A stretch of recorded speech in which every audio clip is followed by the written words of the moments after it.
বায়োলজির MCQ solving সিরিজে তোমাদেরকে স্বাগতম। আমি বোর্ডে যে এমসিকিউগুলো আসে, শুধুমাত্র বোর্ড সলিউশন আমি করাবো। প্রথমে 2024 সাল দিয়ে শুরু করছি, তারপরে 2020, 19, 18 এগুলো করানো হবে। এখন তোমরা আমাকে প্রশ্ন করতে পারো যে কেন 22, 23 এগুলো নয়। কারণ হচ্ছে ওগুলো শর্ট সিলেবাস ছিল। যারা 2025-এ পরীক্ষা দিবা তাদের জন্য তো আসলে শর্ট সিলেবাস থেকে প্রশ্ন হবে না, হবে ফুল সিলেবাস থেকে। তাই সেই বোর্ডের এমসিকিউগুলো আমি সলভ করাবো যেগুলো আসলে ফুল সিলেবাসের অন্তর্ভুক্ত ছিল, যেই পরীক্ষাগুলো। এবং প্রত্যেকটা এমসিকিউ প্রশ্নের এরকম ব্যাখ্যা থাকবে, কারণ প্রশ্ন তো রিপিট হয় না। দেখো, তোমরা যদি বোর্ডের প্রশ্নগুলো একটু খেয়াল করো তাহলে দেখবে একই রকম প্রশ্ন হয়। হয়তো ঢাকা বোর্ডে যে প্রশ্নটা হচ্ছে, রাজশাহী বোর্ডে ওই রিলেটেড প্রশ্নটাই আসলে হয়। একদম হুবহু হয় না, বাট ওই রিলেটেড হয় আসলে। এই কারণে এই পার্টটা আমি ইনক্লুড করেছি। হয়তো এখানে বলেছে যে শৈবাল থেকে কোনো প্রশ্ন হয়েছে, হয়তো দেখা যায় রাজশাহী বোর্ডে গিয়ে ইস্ট থেকে হচ্ছে, হয়তো সিলেট বোর্ডে গিয়ে ব্যাকটেরিয়া থেকে হচ্ছে। প্রশ্নের প্যাটার্ন সেম থাকে আসলে, সেই জন্য এই ব্যাখ্যার অংশটুকু আছে। এবং তোমরা যদি খেয়াল করো তাহলে দেখবা যে প্রত্যেকটা প্রশ্নে এরকম ব্যাখ্যা ইনক্লুড করা হয়েছে। দেখো, প্রত্যেকটা প্রশ্নে এরকম ব্যাখ্যা ইনক্লুড করেছি আমি, যেন তোমাদের একটা এমসিকিউ এর পাশাপাশি সবগুলো এমসিকিউ হয়ে যায়। ওই রিলেটেড যে কোনো এমসিকিউ তোমরা পারো। আরও একটা কথা বলতে চাই যে জানুয়ারি মাসের 4 তারিখ থেকে আমার বায়োলজি কোর্স আসছে। সেখানে বায়োলজির সম্পূর্ণটাই প্রিপেয়ার করে দেওয়া হবে, সম্পূর্ণটাই তোমাদেরকে পড়ানো হবে, বেসিক টু অ্যাডভান্স। এবং এই ভিডিওর ডেসক্রিপশনে গেলে তার একটা ডেমো ক্লাসও পেয়ে যাবে। লেকচার শিট আলহামদুলিল্লাহ 80% রেডি আমাদের কাছে। এবং তোমরা অন্য এমসিকিউ যে রয়েছে, এটা তো আজকে করাচ্ছি রাজশাহী বোর্ড 2024-এরটা। প্রতিদিন একটা করে ভিডিও তোমরা এরকম পেয়ে যাবা। আসলে ডিসক্রিপশনে গেলে তোমরা প্লে লিস্টের লিঙ্কে পেয়ে যাবা, সেখানে ওই একটা লিঙ্কের মধ্যে থেকে সবগুলো ক্লাস আসলে তোমরা পেয়ে যাবা। আসো, প্রথম এমসিকিউ কি বলছে, কনজুগেশনের মাধ্যমে কোন জীবের যৌন জনন ঘটে। দেখো, শৈবাল হচ্ছে কোন রাজ্যের? প্রোটিস্টা রাজ্যের। নীলাভ সবুজ শৈবাল এবং শৈবাল কিন্তু আলাদা। শৈবাল প্রোটিস্টা রাজ্যের এবং নীলাভ সবুজ শৈবাল হচ্ছে আসলে মনেরা রাজ্যের, দ্যাট মিনস প্রোক্যারিওটিক। তো এখানে যে প্রশ্নটা করা হয়েছে, কনজুগেশনের মাধ্যমে, শৈবালে কনজুগেশনের মাধ্যমে বংশবিস্তার হয়। এরপর দেখো, পেনিসিলিয়াম এবং ইস্ট হচ্ছে তোমার ফানজাই রাজ্যের, এবং তাদের আসলে হ্যাপ্লয়েড স্পোর দিয়ে বংশবৃদ্ধি হয়। এবং এই যে লাস্ট ব্যাকটেরিয়া দেখছো, ব্যাকটেরিয়া হচ্ছে মনেরা রাজ্যের। এগুলো লেখার কোনো প্রয়োজন আসলে পড়বে না, এটা মনেরা রাজ্যের। এবং এই দুইটা হচ্ছে আসলে ফানজাই। কেন লেখার প্রয়োজন পড়বে না বলো তো? নিচে এই বিষয়গুলো না আমি সুন্দর করে লিখে দিয়েছি। কি হলো এটা? বলে কি হবে? আপনার দক্ষতার অভাব। এই দুইটা হচ্ছে ফানজাই। কাপড় লেগেছে আসলে। ফানজাই মনেরাতে হয় দ্বি বিভাজন, মাঝখানে ভাগ হয়ে গিয়ে নতুন জীব উৎপন্ন হয়। ফানজাই হয় হ্যাপ্লয়েড স্পোর। আর এখন বোঝাতে চাচ্ছি না, এটা আমাদের শুক্রাণুর মতো বা ডিম্বাণুর মতো, যেখানে মিওসিস বিভাজন হয়। মিওসিস বিভাজন হয়ে যে কোষটা উৎপন্ন হয়, ফানজাইয়ের ক্ষেত্রে ওই কোষটা উৎপন্ন হয়েই থাকে আসলে। তো এটা হচ্ছে হ্যাপ্লয়েড স্পোর দিয়ে। এবং শৈবাল হচ্ছে কনজুগেশনের মাধ্যমে। যদি তোমাদেরকে বলতো নীলাভ সবুজ শৈবাল, সেক্ষেত্রে কিন্তু সেটা কনজুগেশন হইতো না, সেটা হচ্ছে দ্বিবিভাজন পদ্ধতি। এবং এখানে সেই কথাগুলো আসলে লিখে দেওয়া হয়েছে যে প্রোটিস্টা রাজ্যের অন্তর্গত জীব যেমন শৈবাল, অ্যামিবা, পারমেসিয়াম ইত্যাদিতে কনজুগেশনের মাধ্যমে যৌনজনন ঘটে। ইস্ট পেনিসিলিয়ামে বা ফানজাই রাজ্যের এরা হ্যাপ্লয়েড স্পোর, এবং মনেরা রাজ্যের নীলাভ সবুজ শৈবাল ব্যাকটেরিয়াতে দ্বিবিভাজন পদ্ধতিতে জনন সম্পন্ন হয়। তাহলে দেখো, একটা প্রশ্নের পাশাপাশি ওখানে যতগুলো ছিল রাজ্য, সবগুলোরই কিন্তু ব্যাখ্যা হয়ে যাচ্ছে। এটা যদি ঢাকা বোর্ডে হয় তাহলে এই রিলেটেড প্রশ্ন হয়তো রাজশাহী হবে বা যশোর বোর্ডে হবে। ক্লিয়ার? নেক্সট অনেক ব্যাখ্যা হয়েছে। এবার দেখো, জলজ উদ্ভিদের বায়ু কোঠরিযুক্ত প্যারেনকাইমাকে মূলত অ্যারেনকাইমা বলে। এটা একদম বই থেকে দেওয়া হয়েছে, এবং আমি নিচে এটা লিখেও দিয়েছি। দেখো, জলজ উদ্ভিদের বড় বড় বায়ু কোঠরিযুক্ত প্যারেনকাইমাকে অ্যারেনকাইমা বলে। যখন ক্লোরোপ্লাস্ট থাকে, যখন এই প্যারেনকাইমার মধ্যেই ক্লোরোপ্লাস্ট থাকে, তখন কিন্তু আবার সেটাকে ক্লোরেনকাইমা বলা হয়। তাহলে যদি বলে যে প্যারেনকাইমার মধ্যে যদি ক্লোরোপ্লাস্ট থাকে তার নাম কি, তার নাম ক্লোরেনকাইমা, তাহলে সেটাও কিন্তু আসলে অ্যাড করে দিয়েছি আমি এখানে, তাই না? ওই রিলেটেড একটা প্রশ্ন, এবং তার সাথে সাথে এখানে প্যারেনকাইমার একটা চিত্র দেওয়া হয়েছে যা তোমরা মনে করতে পারো, এবং এখান থেকে একটু বলা যেতে পারে যে কোষগুলো হয় সমবেশীয়, আন্তঃকোষীয় ফাঁক দেখা যায় এবং এরা হয় জীবিত, দ্যাট মিন্স তার মধ্যে প্রোটোপ্লাজম আছে। তাহলে যদি আমরা এইভাবে এমসিকিউ গুলো কভার করতে পারি কতই না ভালো হবে, তাই না? একটা এমসিকিউ পড়তে গিয়ে আরো 5টা এমসিকিউ হয়ে যাবে। নেক্সট বলছে দীর্ঘদিন ধরে খুসখুসে কাশি, ভগ্নস্বর, ভগ্নস্বর মানে হচ্ছে গলা ভেঙে যাওয়া, ও ওজন হ্রাস পাওয়া কোন রোগের লক্ষণ? হ্রাস পাওয়া মানে কমে যাওয়া, এটা কোন রোগের লক্ষণ? এটা আসলে ফুসফুস ক্যান্সারের লক্ষণ। দেখো একটা কথা বলি তোমাদেরকে, এই যে ওজন হ্রাস পাওয়া, হ্যাঁ, ওজন হ্রাস পাওয়া না শুধু আসলে এটাকে কি বলে জানো? এটাকে বলে হচ্ছে অভিজ্ঞতার অভাব, অনভিজ্ঞ ব্যক্তি। এই যে ওজন হ্রাস পাওয়া, এইটা শুধু ফুসফুস ক্যান্সারের লক্ষণ না, এইটা যে কোনো ক্যান্সারের লক্ষণ। কারো যদি ওজন খুব দ্রুত হ্রাস পায়, এর পেছনে কয়েকটা কারণ হতে পারে, তার মধ্যে একটা হচ্ছে ক্যান্সার হওয়া, দ্বিতীয় হচ্ছে ডায়াবেটিক্স হওয়া। ওকে, তো দেখো এখানে লেখা হয়েছে যে দীর্ঘদিন ধরে খুসখুসে কাশি, ভগ্নস্বর, ওজন হ্রাস, ক্ষুধা মান্দা প্রভৃতি ফুসফুস ক্যান্সারের লক্ষণ। যক্ষা রোগে খুসখুসে কাশি হয় এবং মাঝে মাঝে কাশির সাথে রক্ত যায়, তাহলে কাশির সাথে রক্ত যাওয়া হচ্ছে যক্ষা রোগের লক্ষণ, তাই না?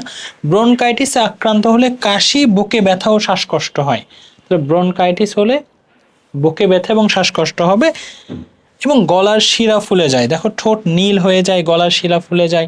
তাহলে দেখো একটা রোগের পাশাপাশি ফুসফুস ক্যান্সারের সাথে সাথে আমরা যক্ষার কি সিমটম, ব্রনকাইটিসের, অ্যাজমার সবগুলো সিমটম আসলে আমরা জেনে ফেললাম।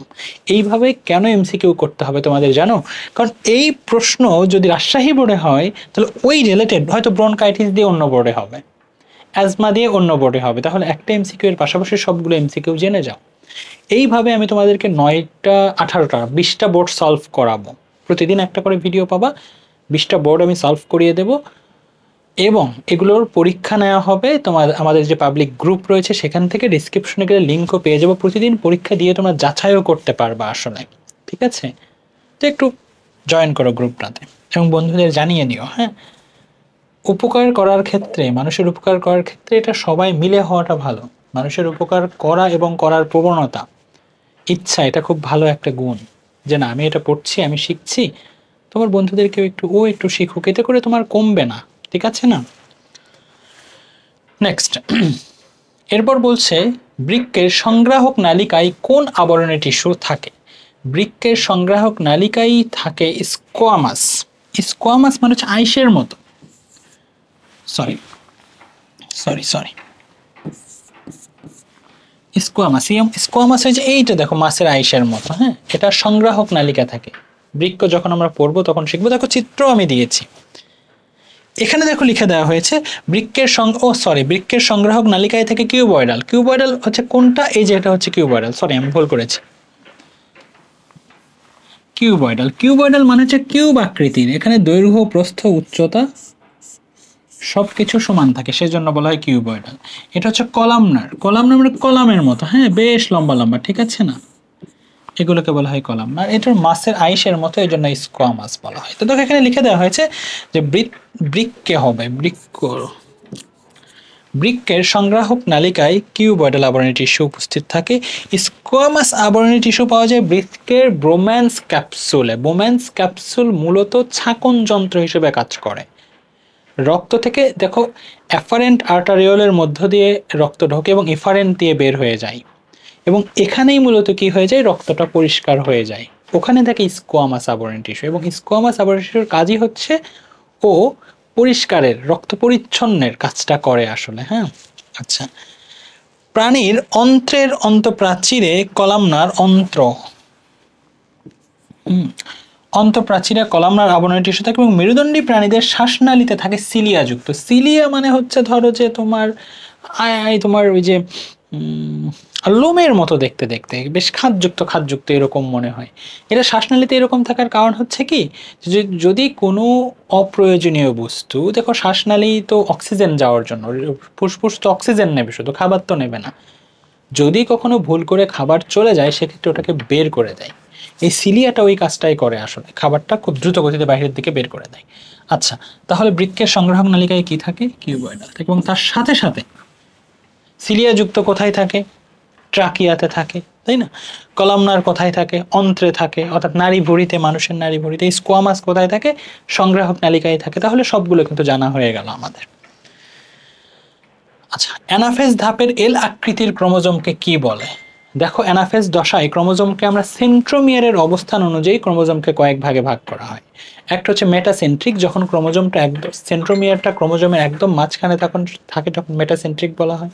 যখন ক্রোমোজোম একটু একপাশে সরে যায় তখন সাবমেটাসেন্ট্রিক বলা হয়। যখন জে এর মতো দেখায় তখন অ্যাক্রোসেন্ট্রিক বলা হয়। এবং যখন একেবারেই এক পাশে থাকে তখন কিন্তু সেটাকে টেলোসেন্ট্রিক বলা হয়। এখানে সেই কথাগুলো লিখে দেওয়া হয়েছে।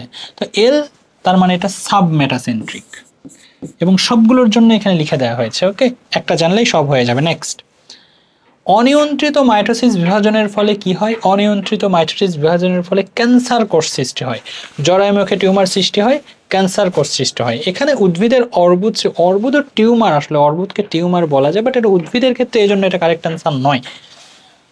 তাহলে মাইটোসিস, অনিয়ন্ত্রিত মাইটোসিস কোষ বিভাজন মানেই হচ্ছে সেটা ক্যান্সার কোষ। তাহলে জরায়ুমুখে টিউমার সৃষ্টি হয়, একই কথা, টিউমার থেকেই ক্যান্সার। আসলে টিউমার মূলত এক ধরনের ক্যান্সার বলা যেতে পারে বিশেষ বিশেষ শর্তে। আচ্ছা, ক্যান্সার কোষ সৃষ্টি হয়, 1 এবং 2 হচ্ছে কারেক্ট অ্যান্সার। ওকে, অনিয়ন্ত্রিত কোষ বিভাজনের ফলেই তো টিউমার হয়। টিউমারটা আসলে কি, যেভাবে কোষ বিভাজন হওয়াটা দরকার ছিল সেভাবে কোষ বিভাজনটা হয়নি, ঠিক আছে? এই জায়গায় হাতটা বা আঙুলগুলো এমন হবে, তাই না? তো এখান থেকে মাংসপিণ্ড তৈরি হলো, তো এটা তো হওয়ার কথা ছিল না, কিন্তু এটা হয়েছে। তো এটাই আমরা তখন এটাকে টিউমার বলি, যেটা অনিয়ন্ত্রিত মাইটোসিস বিভাজনই আসলে, মিওসিস বিভাজন কিন্তু নয়। নেক্সট, কোনটির উপস্থিতিতে সালোক সংশ্লেষণ প্রক্রিয়া বন্ধ হয়? ক্লোরোফর্মের উপস্থিতিতে। মনে রেখো তোমরা একটু। আচ্ছা, সালোক নাইট্রোজেন, ম্যাগনেসিয়াম, আয়রন এগুলোর জন্য তো নয়, এগুলো উৎপাদনেই কাজে লাগে। ম্যাগনেসিয়াম ছাড়া তো ক্লোরোফিলই হয় না, সরি, নাইট্রোজেন ছাড়া তো ক্লোরোফিলই হয় না। ক্লোরোফিল না ছাড়া আবার তোমার সালোক সংশ্লেষণ কেমনে হবে, তাই না? সুতরাং এগুলো হবে না ক্লোরোফর্মের জন্য। নেক্সট, শ্বসন প্রক্রিয়ার কোন ধাপে 4 অণু কার্বন ডাইঅক্সাইড উৎপন্ন হয়? ক্রেবস চক্রে। আমি ব্যাখ্যায় যাচ্ছি না, এখানে ব্যাখ্যা সুন্দর করে লেখা দেওয়া হয়েছে, এবং এটা ইম্পর্টেন্ট একটা টপিক, সেই টপিক থেকেই এমসিকিউ গুলো আসলে হয়েছে। এটা একটু পড়ে নিও বাবা, এটা একটু পড়ে নিও। সালোক সংশ্লেষণের জন্য পরিমিত তাপমাত্রা কত? সালোক সংশ্লেষণের জন্য পরিমিত তাপমাত্রা হচ্ছে 22 থেকে 35 ডিগ্রি সেলসিয়াস। এর চেয়ে তাপমাত্রা কম হলেও সালোক সংশ্লেষণের পরিমাণটা কমে যায়, খাদ্যের উৎপাদন পরিমাণ কমে যায় উদ্ভিদে, তার চেয়ে বেশি হলেও সেটা আসলে ব্যাহত হয়। খুব ইম্পর্টেন্ট একটা টপিক, এটা অবশ্যই তোমাদেরকে মনে রাখতে হবে। নেক্সট, নিচের চিত্রের আলোকে 10 এবং 11 নম্বর প্রশ্নের উত্তর দাও। এখানে একটা দাঁতের চিত্র দেওয়া হয়েছে। হ্যাঁ, দাঁতের একদম বাহিরের দিকে থাকে এনামেল।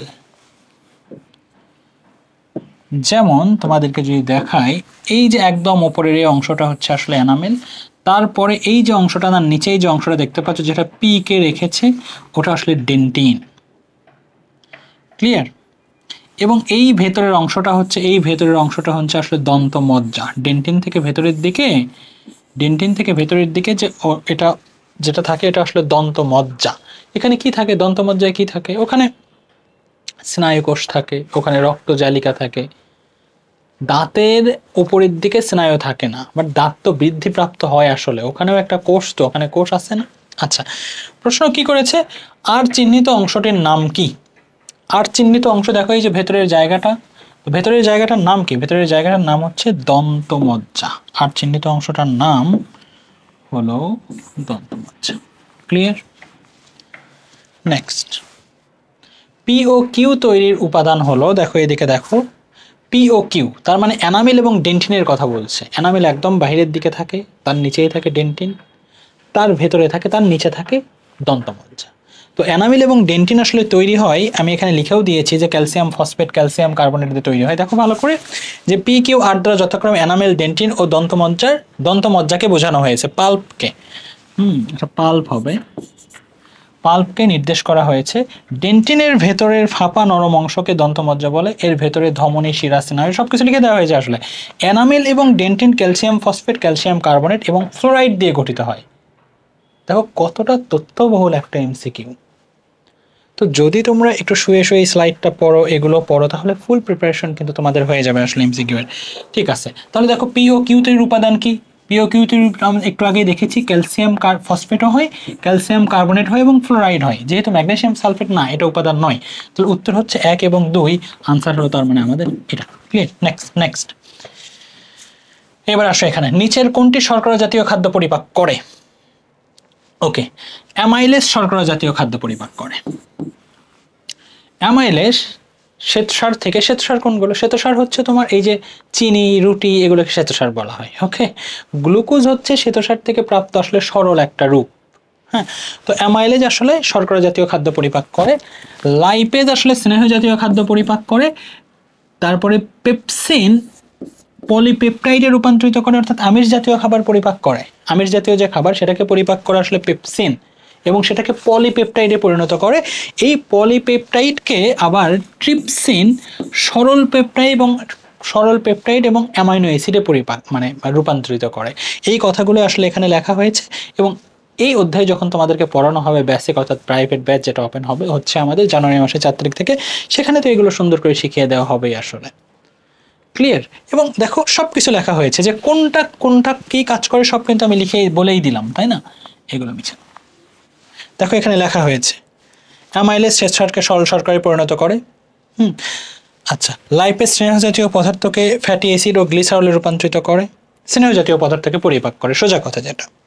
পেপসিন আমিষকে পলিপেপটাইডে, এবং ট্রিপসিন এই পলিপেপটাইডকে অ্যামাইনো অ্যাসিড এবং সরল পেপটাইডে পরিণত করে। তো সবগুলো জানা হয়ে গেল না তোমাদের? যেটা থেকে এই প্রশ্ন আসুক আর চিন্তা কি, একটা এমসিকিউ পড়লে 4-5টা এমসিকিউ হয়ে যাচ্ছে। নেক্সট, মানবদেহের প্রতি ঘন মিলিমিটারে কত হাজার শ্বেত রক্তকণিকা রয়েছে? প্রশ্ন করেছে শ্বেত রক্তকণিকা কতটুকু রয়েছে। শ্বেত রক্তকণিকা রয়েছে 4 থেকে 10,000 প্রতি কিউবিক মিলিমিটারে। তো শ্বেত রক্তকণিকা থেকেই প্রশ্ন আসবে এমন কোনো কথা আছে? বলো। লোহিত রক্তকণিকা থেকে আসতে পারে না? হ্যাঁ পারে। অনুচক্রিকা থেকে আসতে পারে না? হ্যাঁ পারে। দেখ এখানে সেই তথ্যগুলো দেওয়া হয়েছে, এবং কোনটার গড় আয়ু কতদিন সেটাও পর্যন্ত তোমাদেরকে বলে দেওয়া হয়েছে। তাহলে আর ভয় কোথায় বলো? সবকিছু, যে লোহিত রক্তকণিকার গড় আয়ু হচ্ছে 120 দিন। মানুষের লোহিত রক্তকণিকায় নিউক্লিয়াস থাকে না, দেখো লোহিত রক্তকণিকায় নিউক্লিয়াস থাকে না, সেটা ইনক্লুড করা হয়েছে। এবং রক্তকণিকার সংখ্যা প্রতি কিউবিক মিলিমিটারে প্রায় 50 লাখ। সব কিছু তথ্য আসলে দেওয়া হয়েছে। একেবারে অনুচক্রিকারটাও লেখা হয়েছে।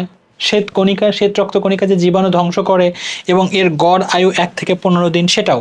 তার মানে এই একটা প্রশ্নের পাশাপাশি ওই রক্তকণিকা সংক্রান্ত যত ধরনের এমসিকিউ হতে পারে সবগুলো ইম্পর্ট্যান্ট ইনফোর মধ্যে আসলে দিয়ে দেওয়া হয়েছে, যাতে করে একটা এমসিকিউ পড়লেই তোমাদের অনেকগুলো এমসিকিউ, এই রিলেটেড সবগুলো এমসিকিউ এর উত্তর তোমরা করতে পারো। ওকে, এরকম একটা লেকচার শিট তৈরি করতে আমার কষ্ট হয়েছে। আমি চেয়েছি যে তোমাদের উপকার হোক অ্যাটলিস্ট। এই এমসিকিউ সিরিজটা চলবে আসলে সামনের মাসের 10 তারিখের মধ্যে, 10 তারিখ পর্যন্ত, এবং এই 10 তারিখের মধ্যেই আমি তোমাদেরকে আসলে 18-20টা এমসিকিউ সলভ করিয়ে দেব। ক্লিয়ার? আর যারা প্রাইভেট ব্যাচে থাকবে তাদের তো কোনো কথাই নাই, এই এমসিকিউগুলো তো থাকবেই। এবং ব্যাচে কোর্সে, হ্যাঁ যেটা বায়োলজি কোর্স, ওই কোর্সে আসলে টপিক ভিত্তিক এমসিকিউ করানো হয়েছে।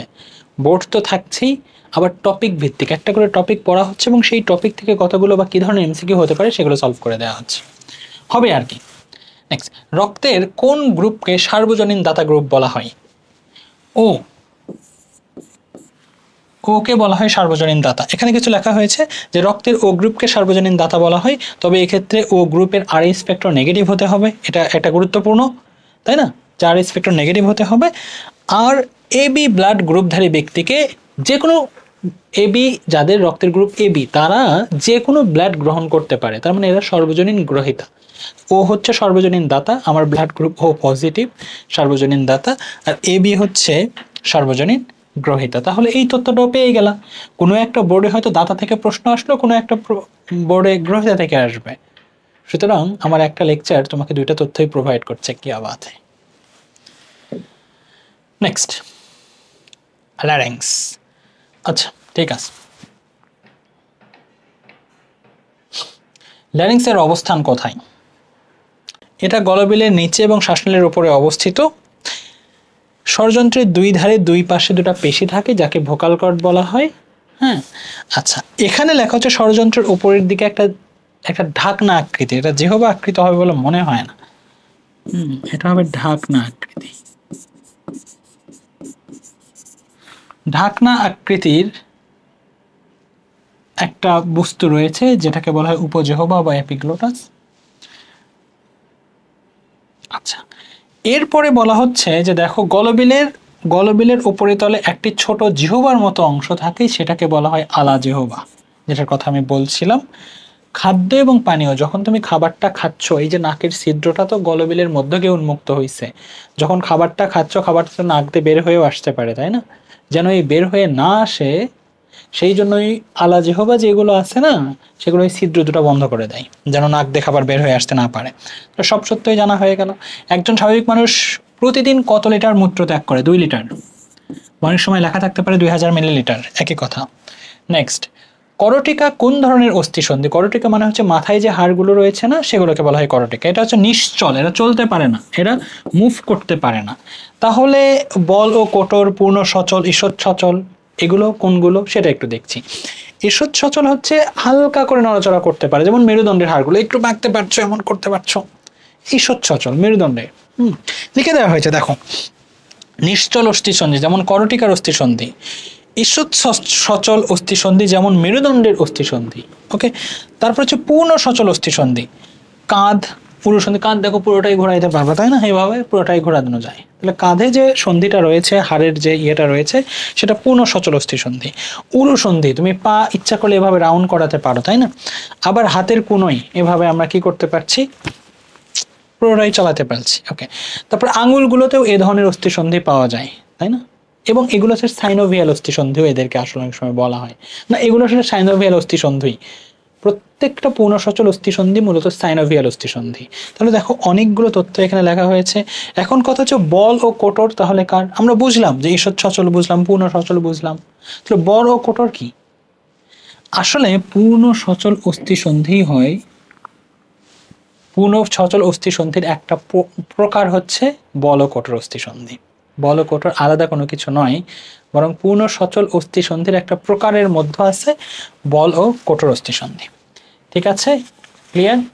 তো সব তথ্য এখানে জানা হয়ে গেল, এটা একটু পড়ে নেবা তাহলে তো সবই হয়ে যায়। নেক্সট, এ ছোট দিনের উদ্ভিদ, বি বড় দিনের উদ্ভিদ, সি আলোক নিরপেক্ষ উদ্ভিদ। আমাদেরকে বলেছে পুষ্পায়নে বি গ্রুপের উদ্ভিদে দৈনিক গড়ে কত ঘন্টা আলো প্রয়োজন? বি কি? বড় দিনের উদ্ভিদ। তার মানে হচ্ছে বড় দিনের উদ্ভিদের জন্য তোমার দিনে কত ঘন্টা আলো প্রয়োজন? বড় দিনের উদ্ভিদের জন্য আলোর প্রয়োজন হয় 12 থেকে 16 ঘন্টা। এখানে আরো অনেক তথ্য দেওয়া হয়েছে যে বি গ্রুপের বড় দিনের উদ্ভিদের পুষ্পায়নে দৈনিক 12 থেকে 16 ঘন্টা আলোর প্রয়োজন হয়। আর সি গ্রুপের আলোক নিরপেক্ষ উদ্ভিদগুলো মূলত শশা, সূর্যমুখী ইত্যাদি। মানে আলোক নিরপেক্ষ উদ্ভিদ কারা? শশা, লিখে দিয়েছি, সূর্যমুখী।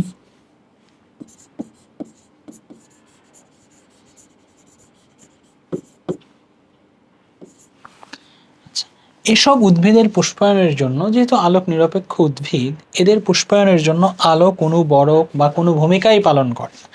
নেক্সট প্রশ্ন কি দেওয়া হয়েছে দেখো তো, যে সি গ্রুপের উদ্ভিদ হলো সূর্যমুখী। আচ্ছা, শশা, সূর্যমুখী। সি গ্রুপের উদ্ভিদ হলো, এখানে কি আছে দেখো তো, আলোক সি হচ্ছে আলোক নিরপেক্ষ উদ্ভিদ, তাহলে শশা, সূর্যমুখী। এখানে শশা আছে, সূর্যমুখী আছে, সুতরাং আমাদের আনসার হচ্ছে 2 এবং 3। দ্যাট মিনস গ নাম্বার হলো আমাদের আনসার।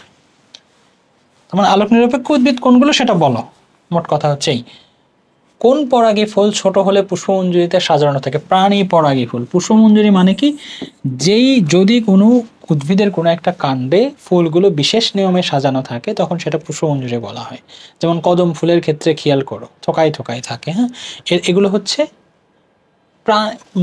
প্রাণী পরাগী ফুল। আসলে পরাগায়নের অধ্যায় থেকে করা হয়েছে তো। নিষেকের কত সপ্তাহের মধ্যে অম্রা গঠিত হয়? নিষেকের সম্ভবত 12 সপ্তাহের মধ্যে। নিষেক কি? নিষেক হচ্ছে শুক্রাণু এবং ডিম্বাণুর মিলিত হওয়া, এটাকেই নিষেক বলা হয়। এমসিকিউ, সুতরাং ব্যাখ্যায় যেতে পারছি না। বংশগতিবিদ্যার জনককে? বংশগতিবিদ্যার জনক হচ্ছে গ্রেগর জোহান মেন্ডেল। ডারউইনকে লিখে দেওয়া হয়েছে প্রাকৃতিক নির্বাচন মতবাদের প্রবর্তক হচ্ছেন ডারউইন। লিনিয়াসকে দ্বিপদ নামকরণের প্রবর্তক হচ্ছেন ক্যারোলাস লিনিয়াস। মার্গুলিসকে উনি 1974 সালে এই যে 5টা কিংডম রয়েছে, মনেরা, প্রোটিস্টা, ফানজাই, প্ল্যান্টি, এনিমিলিয়া, এই 5টা রাজ্যকে, কিংডমকে 2টা সুপার কিংডমে অন্তর্ভুক্ত করেছেন। মনেরাকে তিনি সুপার কিংডম 1, ওটাকে প্রোক্যারিওটা বলেছিলেন, এবং এই যে বাকি যে 4টা প্রোটিস্টা, ফানজাই, এনিমিলিয়া বা প্ল্যান্টি, এনিমিলি, এগুলো তিনি সুপার কিংডম 2 ইউক্যারিওটাতে রেখেছিলেন। অর্থাৎ 5টা রাজ্যকে তিনি 2টা সুপার কিংডমে ভাগ করেছিলেন মার্গুলিস। সেই তথ্যগুলো এখানে আসলে লেখা হয়েছে, আমি যেটা মুখে বললাম। তো মুখে বললে কি মনে রাখতে পারবা? পারবে না, তো ভুলে যাবে না।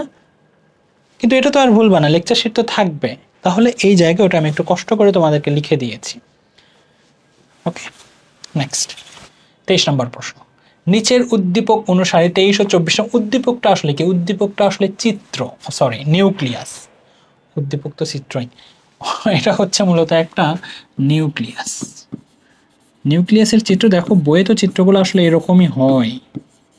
চিত্র বুঝতে অনেক সময় লাগে যে এটা আসলে কি। অনেক সময় এমন হয় যে অপশন দেখে বুঝতে হয় এটা আসলে কিসের চিত্র। সত্যি না বলো? অপশন দেখে সিদ্ধান্ত নিতে হয় চিত্রটা আসলে কিসের। এটা নিউক্লিয়াসের একটা চিত্র, যেখানে এ বোঝাচ্ছে আসলে নিউক্লিওপ্লাজম। আমি লিখে দিচ্ছি, হ্যাঁ। এ কি বোঝাচ্ছে? নিউক্লিওপ্লাজম। নিউক্লিওপ্লাজম কি? নিউক্লিয়াসের মধ্যে যে থকথকে পদার্থ পাওয়া যায় সেটা নিউক্লিওপ্লাজম। বি কি বোঝাচ্ছে? বি বোঝাচ্ছে ক্রোমাটিন তন্তু। ক্রোমাটিন তন্তু কি? ক্রোমাটিন তন্তু হচ্ছে বংশগতি, বংশের ধারক এবং বাহক, এবং পরবর্তী বংশধর ছেলে হবে নাকি মেয়ে হবে এবং তার বৈশিষ্ট্য কেমন হবে সব কিছু সে নিয়ন্ত্রণ করে, ক্রোমাটিন তন্তু। সি কি? সি হচ্ছে নিউক্লিওলাস। নিউক্লিওলাস কি করে? নিউক্লিওলাস প্রোটিন সরবরাহ করে। প্রোটিন সরবরাহ করলে কি হয় এটা দিয়েই মূলত তথ্য লেখা হয়, ক্রোমাটিন তন্তু ওটা দিয়েই গঠিত হয়।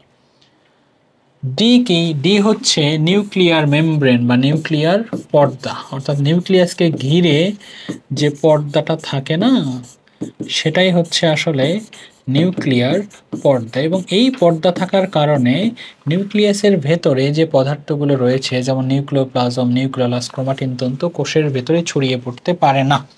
প্রশ্ন করা হয়েছে ঠিক ওই জায়গা থেকে যে কোন অংশটির চিত্র এন কে, তার মানে এই পুরো চিত্রটার নাম দিয়েছে তারা এন, এন কে সাইটোপ্লাজম থাকে, এন কে সাইটোপ্লাজম থেকে, মানে সাইটোপ্লাজম থেকে আর কি আলাদা রাখে, এটা বলতে চাইছে।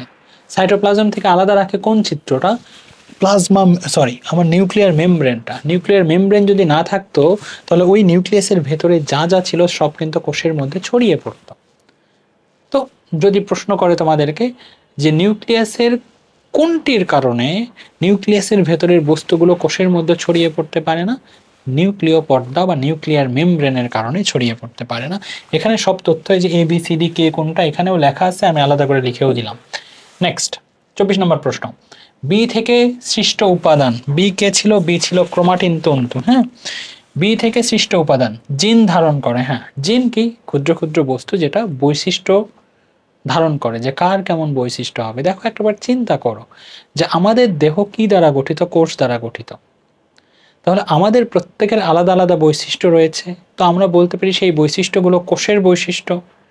এখন কোষের মধ্যে তো অনেকেই থাকে, নিউক্লিয়াস থাকে, মাইটোকন্ড্রিয়া থাকে, এন্ডোপ্লাজমিক রেটিকুলাম থাকে, ভ্যাসিকল থাকে, তাই না? তারপর তোমার উদ্ভিদের ক্ষেত্রে প্লাস্টিড থাকে, তাই না? তো তাহলে কার বৈশিষ্ট্য এটা? অর্থাৎ এই যে বি থেকে, যেমন ধরো বংশগতির বৈশিষ্ট্য বহন কে করে? জিন ধারণ কে করে? মাইটোকন্ড্রিয়া করে না। তখন বলো যে না, এই জিন ধারণ করা বা বংশগতির যে বৈশিষ্ট্য ধারণ করে এটা ক্রোমোজোম বা ক্রোমাটিন তন্তু করে। তাহলে বি ছিল আমাদের ক্রোমাটিন তন্তু, এ কি করে? জিন ধারণ করে, বংশগতির বৈশিষ্ট্য বহন করে। আর যাচ্ছে না ব্যাখ্যায়। মানব শিশুর লিঙ্গ নির্ধারণ করে, হ্যাঁ। মানব শিশুটা কি ছেলে হবে নাকি মেয়ে হবে সেটাও এই ক্রোমোজোমের উপরে ডিপেন্ড করে। সুতরাং আনসার হচ্ছে আমাদের ঘ। নেক্সট, ভেড়ার পশমের পরিমাণ ও গুণগত মান বৃদ্ধির জন্য ব্যাকটেরিয়ার কয়টি জিন ভেড়ার জেনোমে স্থাপন করা হয়েছে? 2টি। এটা এটা 12 নম্বর চ্যাপ্টার থেকে করা হয়েছে। তো এটা খুবই অদ্ভুত একটা চ্যাপ্টার, এবং আমরা এই যে জিন প্রযুক্তি যে কতভাবে কাজে লাগাচ্ছি, কত দিকে যে কাজে লাগাচ্ছি, খুবই আমার কাছে খুব অদ্ভুত লাগে যে তুমি উদ্ভিদের একটা জিন, উদ্ভিদের একটা গুণ তোমার খুব পছন্দ হলো, এবং ওই গুণের কারণ যে জিন রয়েছে অর্থাৎ ক্রোমোজোমের যে অংশ ওই গুণের জন্য দায়ী, ওই গুণটা প্রকাশ করছে, ওই বৈশিষ্ট্যটা প্রকাশ করছে, ক্রোমোজোমের ওই অংশ যদি তুমি মানুষের মধ্যে দিতে পারো, তাহলে মানুষ ওই বৈশিষ্ট্য আস্তে আস্তে প্রকাশ করা শুরু করবে। অদ্ভুত ব্যাপার। দেখো এই যে অনেকে লম্বা হচ্ছে, আবার অনেকে আমার মতো খাটো হচ্ছে, বল্টুর বাপের মতো, ঠিক আছে? যদি যে মানুষটা মানে লম্বা হওয়ার জন্য, একটা মানুষ যে লম্বা হবে তার জন্য কিছু স্পেসিফিক জিন আছে, কিছু ক্রোমোজোম আছে, যেইটা মানুষের মধ্যে থাকলে ও আস্তে আস্তে বৃদ্ধিপ্রাপ্ত হয়। আমার মধ্যে যদি সেই জিনটা দেওয়া হয়, আমি আস্তে আস্তে বৃদ্ধিপ্রাপ্ত হব। এখন তোমাদের কাছে মনে হতে পারে এটা তো অনেক ভালো একটা ব্যাপার, এটা যতটা শুনতে সহজ মনে হচ্ছে ততটা সহজ নয়। এটা যে এটা ইমপ্লিমেন্ট করা যেত, সহজ না বাট ইমপ্লিমেন্ট করা যেত এটাকে, কিন্তু এটা পারমিশনে নাই আসলে। এখন প্রশ্ন হচ্ছে কেন পারমিশন নেই? এখন পারমিশন দেওয়া হলো যে হ্যাঁ তোমরা জিনের স্থানান্তর করতে পারবা ইচ্ছা মতো।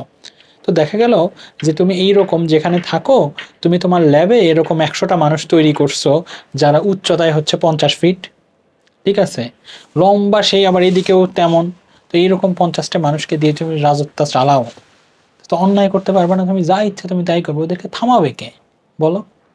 এই জন্য আসলে মানুষের ওপরে বা সকল জীবের ওপরে এটা পারমিশন দেওয়া নাই।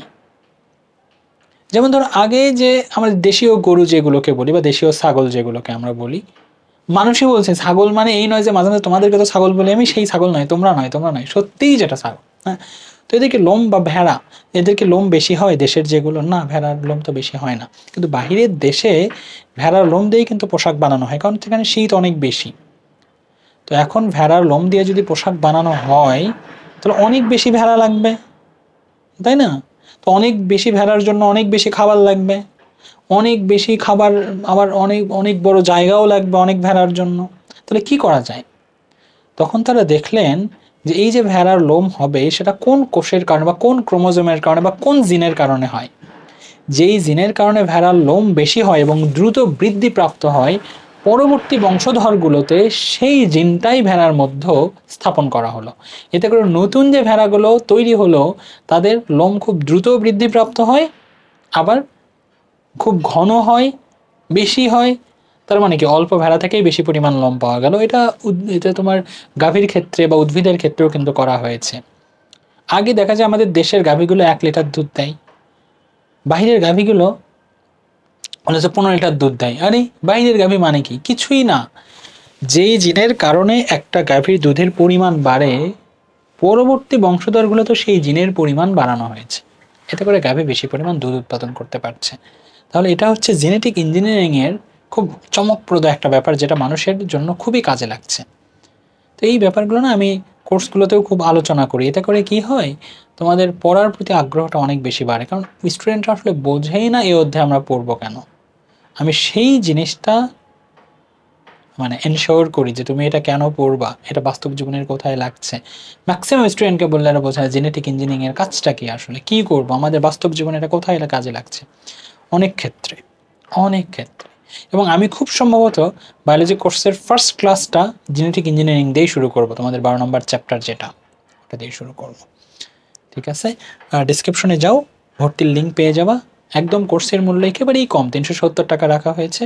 ক্লাসগুলো অনেক ভালো হবে, ক্লাসগুলো সাজানো হয়েছে, লেকচার শিট 80% রেডি আমাদের। আর ডিসক্রিপশনে গেলে এই যে সিরিজটা চলছে এমসিকিউ এর, এটাও তোমরা লিঙ্কটা পেয়ে যাবা।